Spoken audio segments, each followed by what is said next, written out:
One of the mistakes that I think almost every couple literally makes early on in recovery is the constant reevaluation of whether or not your relationship is going to make it through this ordeal we call infidelity. Some therapists call it micromanaging your recovery. Some call it just simply overthinking it or constantly overthinking it. Some therapists call it constantly over-evaluating the recovery process. Today, I just really want to call it the constant reevaluation of whether or not the relationship is going to make it. It's really understandable why we would feel this way. I mean, on a daily basis, right, you can, regardless of what side of the infidelity you're on, be plagued with, are we going to make it, are we not going to make it? Is she ever going to get over this, or is she not going to be able to get over this? Is he ever going to be able to move on? Is he going to ever stop thinking about this? And, you know, the phrases are endless. The mental gymnastics, if you will, are endless. I mean, constantly reevaluating the relationship on a daily or weekly basis does three things to you. Number one, it exhausts you. I mean, the truth is, I remember so vividly just being exhausted from constantly trying to figure things out, constantly trying to understand, are we going to make it, are we not going to make it? How do I plan for this? How do I plan for that? I mean, it's just exhausting, and it really takes the life out of your ability to experience peace and experience joy and experience just a reasonable sense of tranquility in life, because you're constantly exhausted because you're wondering, are we going to make it? Are we not? Did he or she do this or that? Or are they doing this? Are they doing that? I mean, it is so easy to obsess over what the other spouse did or did not do. Number two is it frustrates you because you're not in control, and you can't control what your spouse is doing, unfaithful or betrayed. And so you're constantly reevaluating things, and then you're wondering why they did this and why they did that, and how come they keep doing this and how come they keep doing that. And so it's really frustrating, because frustration, I think in many ways, is kind of an outflow of our pride, because we like to be in control. So when we can't control things, we get really frustrated. And one of the most frequent temptations that either spouse on either side of infidelity struggles with is the temptation to try and control their spouse or control their spouse's recovery. And it happens on both sides. But when we constantly reevaluate whether or not we're going to make it and whether or not we're going to get to the other side, it frustrates the hell out of us, because we start to realize just how much we are not in control. Number three is it misleads us. I mean, haven't you ever had a good couple of days and you thought, we're going to be okay, we're going to make it? Now laugh with me. It's amazing how in light speed you can go from, I think we're going to be okay and we're going to get through this, to, I never want to see you again. I want to run you over with my car and back up and do it again 5 and 6 times. It's just, that's one of the things that was very hard for me to grasp, and I'll do a video blog on it another time, which is just how quickly everything can go to crap, no matter how good, no matter how positive, no matter how much joy you're experiencing as a couple or family. Everything has the ability to be shredded into zero momentum with a song, a word, a name, a thought, you name it. I frequently will talk about how some days you have just a bad day and you can kind of think, man, we're done, we're doomed, it's over. But in reality, it's just a bad day. But I want to tell you the other side, which is some days you have great days. Things are awesome. You're just on the same page. You're communicating. You're enjoying one another. You're not plagued by triggers or reminders, or you're not plagued by thoughts of all these different emotions that play out, and you just go, man, it's a great day. But I want to warn you, it's just a good day. It doesn't mean that everything's done. It doesn't mean that everything's handled. It doesn't mean that everything's fixed.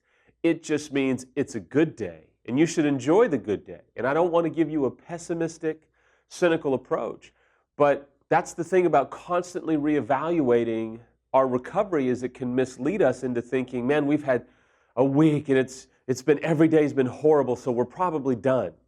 Or man, we've had 5 good days and things are awesome and I feel like there's light at the end of the tunnel and we're going to make it. No, that just means you've had 4 or 5 good days. And sure, there may be some positive shifts going on, but equally true is the fact that you've probably just had 5 good days and you've got a new sense of momentum right now, but that doesn't mean everything's done. And so when you constantly reevaluate whether or not you're going to make it, it really has the opportunity to unravel you emotionally and mentally. So your question might be, well, what do we do then? Well, there's 2 things. Number 1 is you set a date. And I typically would tell you that depending upon where you're at, it would be wise to set a date of somewhere between 9 months and 12 months. It really depends upon where you're at, but it's pretty typical to put you somewhere between 8 and 12 months where you say, I'm not going to decide what I'm going to do about this relationship until this date. Because between now and that date, there's going to be so many different, there's going to be millions of good moments and bad moments, and I'm not going to constantly reevaluate whether or not we're going to make it every day because I'll end up just being so exhausted. I'm going to use the date of this date, and by that time, I will have been able to formulate a decision of whether or not we're going to give it a shot, keep going, or possibly end it, divorce, separate. I don't know. That's between you and your situation. But the reality is you cannot constantly reevaluate it every day, or you're going to find yourself wanting to quit so much more frequently than if you just set a date and go, hey, I don't have to decide today. The pressure's off.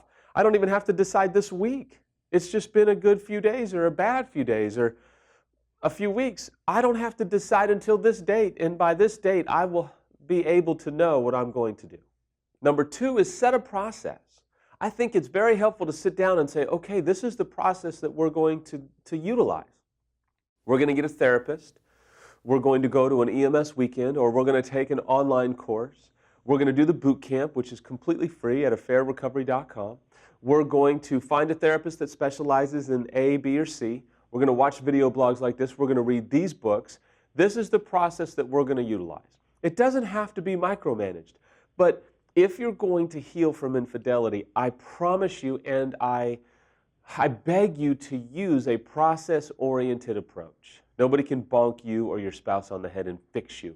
You're not going to be fixed at an EMS weekend, but you will be moved down the road of the recovery timeline as far as 6 months by coming and doing that level of work and that level of processing with experts who've actually been through it and treated infidelity for upwards of 3 decades.